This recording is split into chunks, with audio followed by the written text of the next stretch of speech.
So after the development of endosperm, there will be development of the embryo.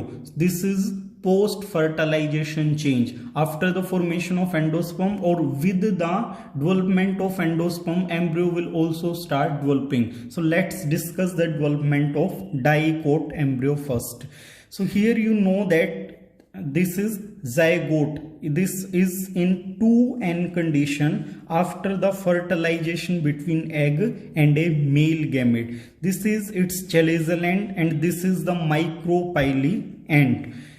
So after the meiotic division, it will form two cells. The cell which is towards the micropyly end will be known as basal cell, and the cell which is toward the chalazal end, that will be known as terminal cell.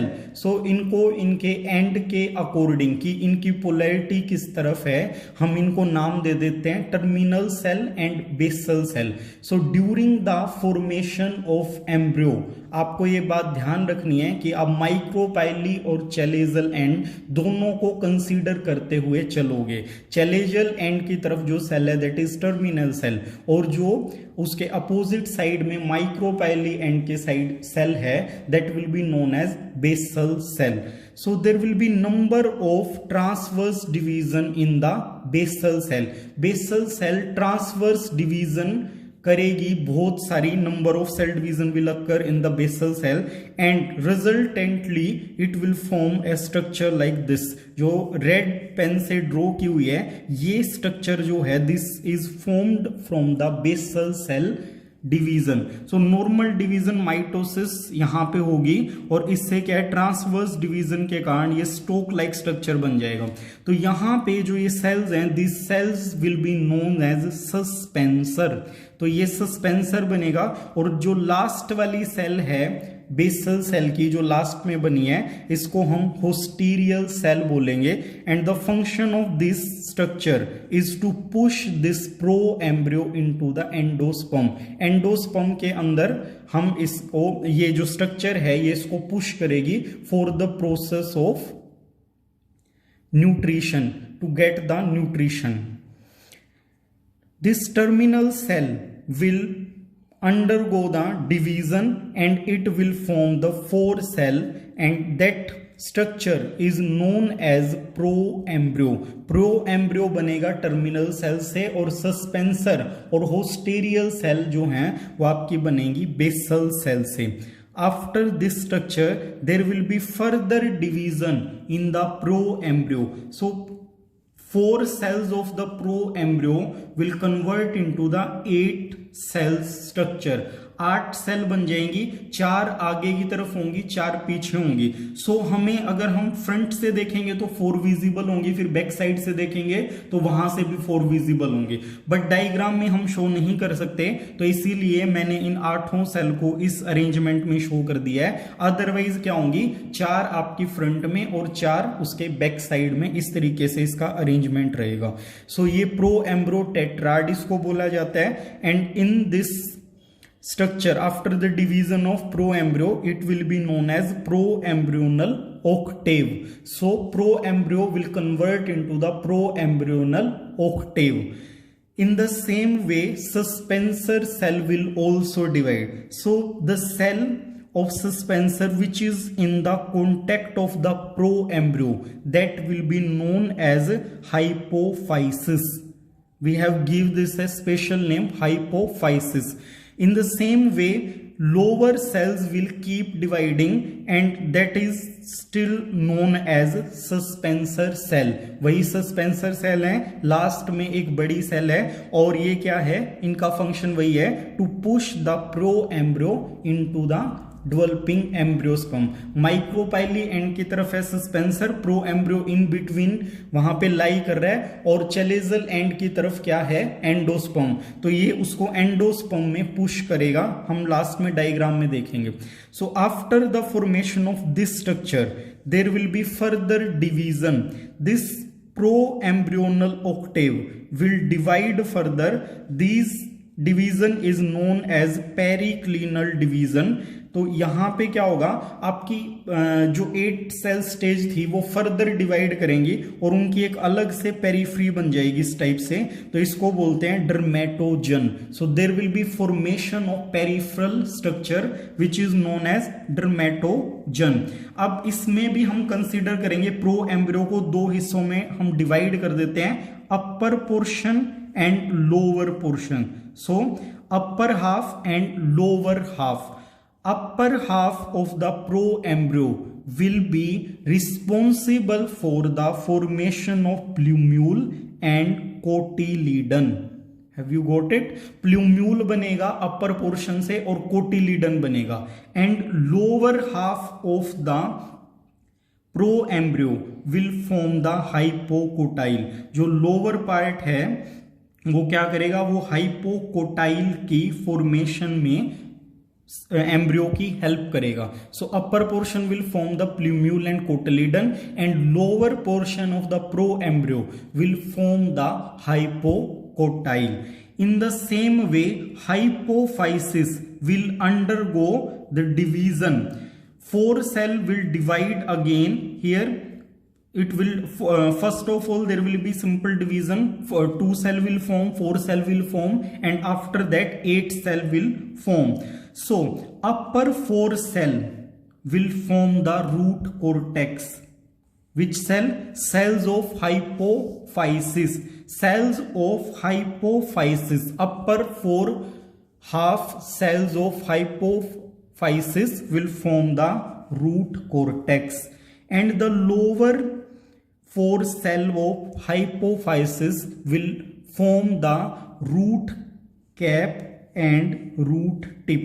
So इनसे अलग अलग structure, अपर प्रोएम्ब्रियो से plumule and कोटिलीडन, lower प्रोएम्ब्रियो से hypocotyl, अपर हाइपोफाइसिक cell से root cortex और lower हाइपोफाइसिक cell से root cap और root tip बनेंगे। और सस्पेंसर जो है वो आपका एज इट इज डेवलप होता रहेगा। Now let's see this structure in the ovule. Ovule के अंदर क्या चल रहा है? सो फर्स्ट लेक्चर में अभी हमने देखा था एंडोस्पर्म किस तरीके से डेवलप होगा, तो वो 3 तरीके से आपका डेवलप हो सकता है। 3 different strategies are there. After that embryo will form or embryo will start developing. So this is the endosperm which is shown by the green color. This is embryo. Red portion is pro-embryo and the blue portion is suspensor. So this pro-embryo will be pushed by this suspensor into the endosperm. As a result of division, suspensor will increase its size and it will keep pushing the pro-embryo into the endosperm. ये नीचे से बढ़ता रहेगा और क्या है, pro-embryo को ऊपर की तरफ इस तरीके से पुश करता रहेगा ताकि इसको प्रॉपरली न्यूट्रिशन मिलता रहे। तो जो पोर्शन इसके कॉन्टेक्ट में आएगा उसको ये कंज्यूम करता जाएगा और जो स्पेस बनेगा उसमें ये आगे की तरफ इस प्रकार से डेवलप होता जाएगा, एम्बेडेड होता रहेगा। So this is the function of suspension. Structure formed by those division is known as globular shape embryo. इसकी globular shape है तो globular shape के नाम से ही हमने इसको globular shape embryo बोल दिया है। So lower portion of hypophysis will start forming the root cap and the upper portion will form the root cortex. This structure is known as globular shape embryo. जो हमारी इस divisions के बाद हमारी जो स्ट्रक्चर बनी है, हमें जो एम्ब्रियो मिला है, that is known as globular shape embryo. Globular shape embryo इस तरीके से रूट कैप बनाएगा और इसके अंदर स्ट्रक्चरल चेंज आने स्टार्ट हो जाते हैं। इन the same way pro embryo will convert its structure like this. So it is somehow like heart shape. So this kind of embryo is known as heart shape embryo.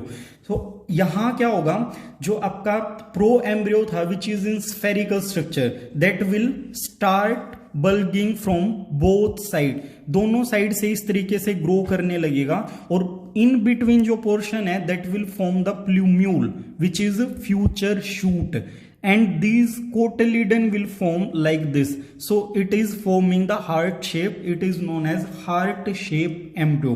Now it will keep developing like this because of the cell division. So and there is limited space in the ovule, so this cotyledon will start bending like this.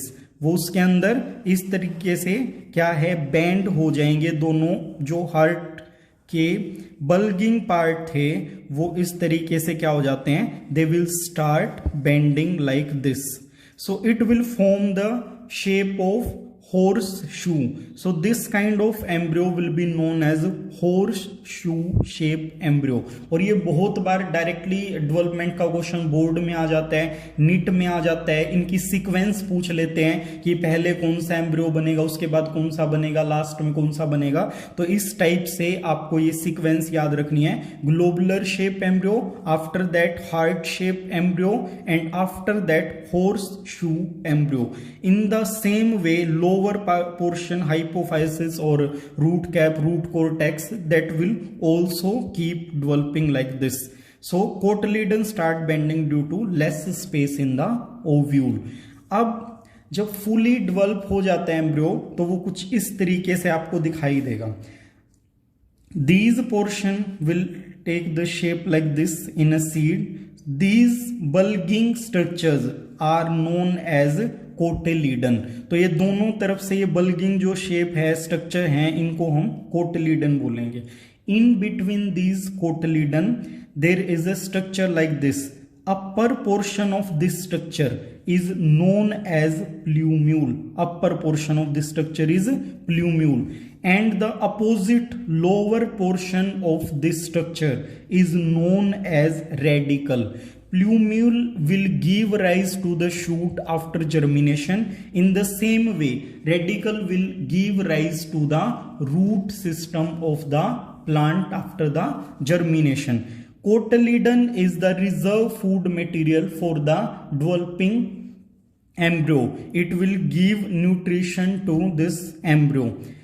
Now, where cotyledons are joining with each other, this portion, this is known as cotyledon node, and the space between this cotyledon node and plumule is known as epicotyle.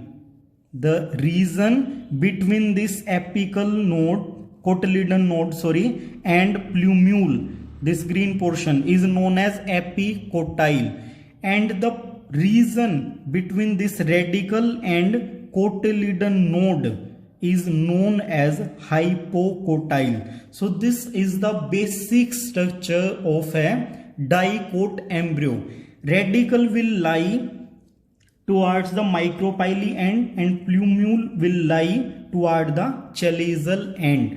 So point where cotyledon attach is cotyledon node. Area between cotyledon node and plumule is called epicotyle. In the same way, area between cotyledon node and radicle is known as hypocotyle. So this was all about the development of endosperm and a dicot embryo. In the next lecture, we will discuss about the different type of seeds and fruits. Thank you. Structure formed by those division is known as globular shape embryo. इसकी globular shape है, तो globular shape के नाम से ही हमने इसको globular shape embryo बोल दिया.